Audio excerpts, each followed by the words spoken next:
In section 5.2, we're going to discuss graphs of linear functions. First thing that we want to talk about is slope-intercept form. The slope-intercept form of equation is an equation in the form y equals to mx plus b. M is what we refer to as the slope, and the slope of a function is the rise over the run. B is what we refer to as the y-intercept in the form of 0, comma b. If I plug in 0 for x, I'll get out b for y.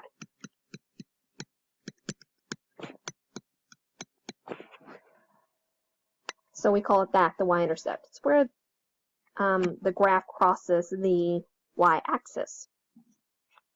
So if you're looking at the graph you've got here, and you wanted to find out what the slope was, you would look at the rise over the run. So my slope is my rise over my run, which basically means the difference in my y values, my change in y, over my change in x. So if I'm looking at the point -6, -2, my y value is -2, my other y value is 3. The difference in those two values would be 5, because it would be 1, 2, 3, 4, 5 difference between them. The difference in my x values would be 1, 2, 3, 4, 5, 6, 7, 8, 9, 10. I'm going from -6 all the way over to +4, so that's a difference of 10. So my slope would be 1/2. The formal definition for the slope is the difference in your y values over the difference in your x values. And that's the slope given 2 points, x sub 1, comma, y sub 1, and x sub 2, comma, y sub 2. So there's the formal definition of our slope. So if you wanted to use that definition in order to find the slope of these 2 points, then it's basically what we did earlier. The 2 points that we're discussing are -6, comma, -2, and 4, comma, 3. Your slope is going to be equal to the difference in your x value, the difference in your y values, excuse me, over the difference in your x values. The difference in your y values doesn't really matter. If you choose this one to be y sub 2, then this one needs to be x sub 2, and you need to keep them in that order to keep the right sign. So I've got y sub 2 is 3 minus y sub 1, which would be -2, over then my x values, the ones that come first. I've got 4 minus a -6. So that'll give me 3 plus 2 over 4 plus 6, which gives you 5/10 or 1/2. Now, if you flip-flop that around, and instead of using this to be x sub 2, y sub 2, I chose this one to be y sub 2. Then I would have -2 minus 3 over -6 minus 4. That gives me -5 over -10, which still gives me +1/2. So just make sure you keep them in order to get the correct sign.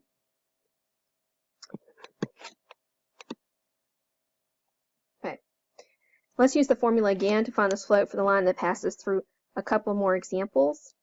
For this example, I've got the difference in my y values. Really doesn't matter which one you pick first. I'm going to do this one first so that I have 2 minus 17. And then I'm going to go to the difference in my x values. So this one's going to have to be first as well. So I'm going to plug in for that -1 minus a -4. Be careful with your signs. It can give you the wrong direction for your slope.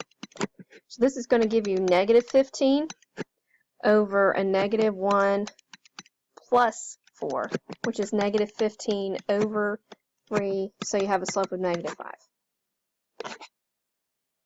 And then for this guy, same thing. We've got the slope is going to be equal to, I'm going to use this one as my y-substitute, that one. So that's going to be 4 minus a negative 4 over, I'm going to use that as my x sub 1 then, or x sub 2. That's going to be negative 3 minus a negative 7. When you subtract a negative, remember that that's a positive. So that's going to give me 4 plus 4 over negative 3 plus 7. So I have 8 over 4, which is going to give me a slope of 2. So what if we wanted to graph an equation using the slope and the y-intercept? Well, if you have it in slope-intercept form, then the first thing you need to do is locate the y-intercept. In this particular equation, notice that my slope is the value in front of the x. So my slope is going to be 2/3. That means I rise 2 and I run 3. I rise means up to, and since it's a positive 3, I go right. If it had been negative, I would have gone left.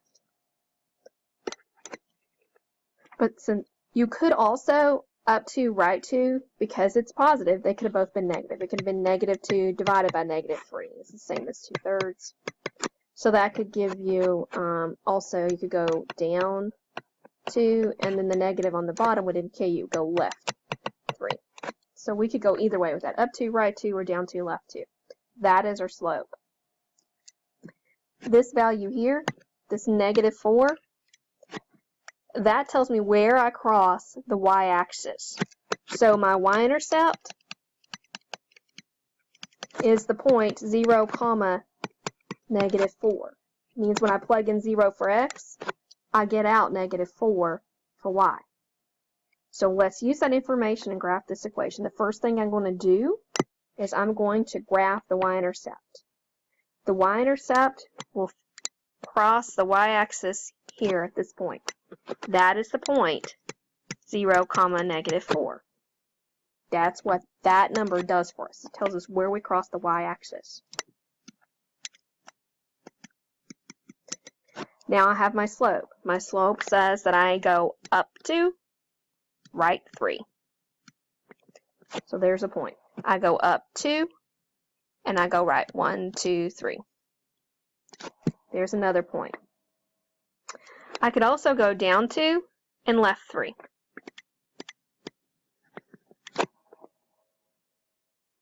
So some points on my graph would be the point 6, 0. Another point on my graph would be the point,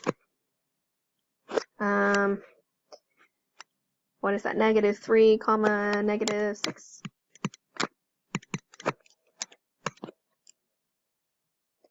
And so if I connect the dots, this is the line that I have, because we know that that graph will give me a linear equation, meaning the graph is that of a straight line.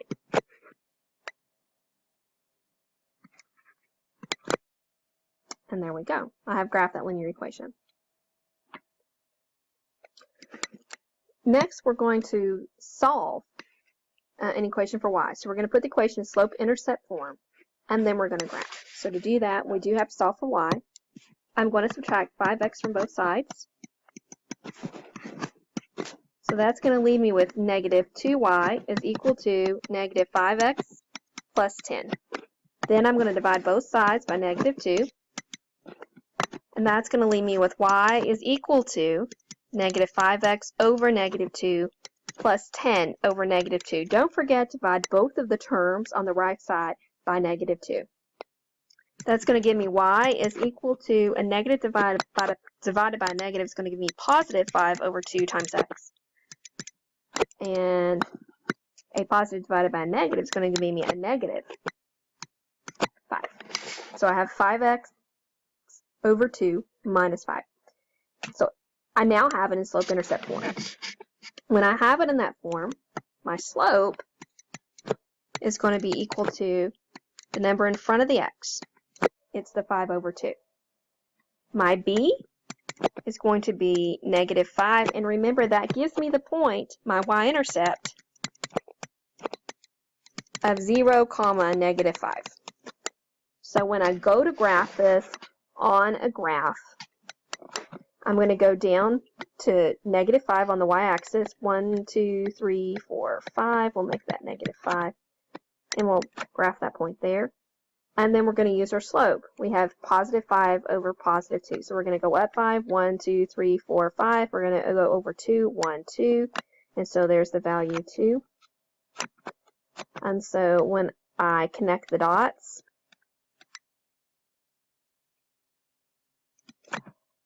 this is the graph that I have.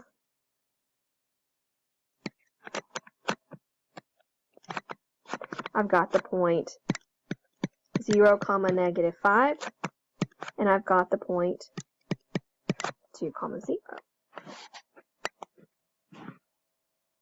So if you look, the y-intercept is the point 0, -5.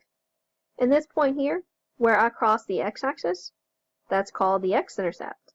Notice that the y value is 0 for the x-intercept, and the x value is 0 for the y-intercept.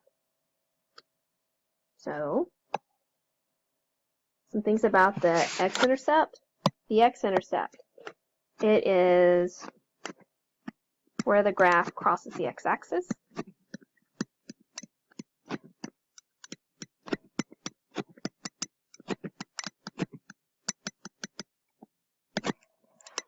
It is always in the form of an x value, 0. And to find it, you can plug in 0 for y and solve for x.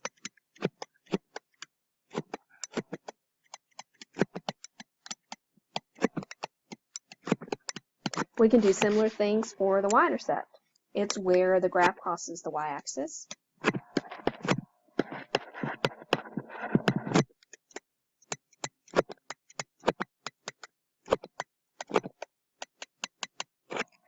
It is in the form of 0, some y value. And to find it, you'll plug in 0 for x and you'll solve for y.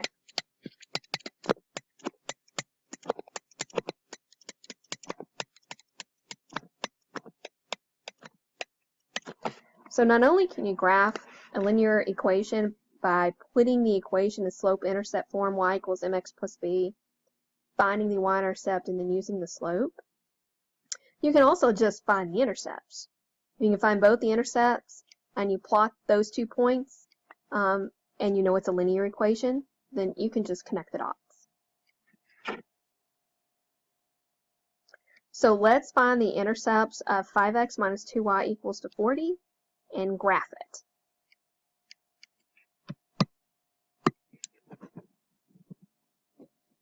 To find my x-intercept, I'm going to plug in 0 for y and solve for x. So I get 5x is equal to 40, and so when you divide both sides by 5, you end up with the value x is equal to 8. So that gives me the x-intercept of 8, 0. To find the y-intercept, we do something very similar.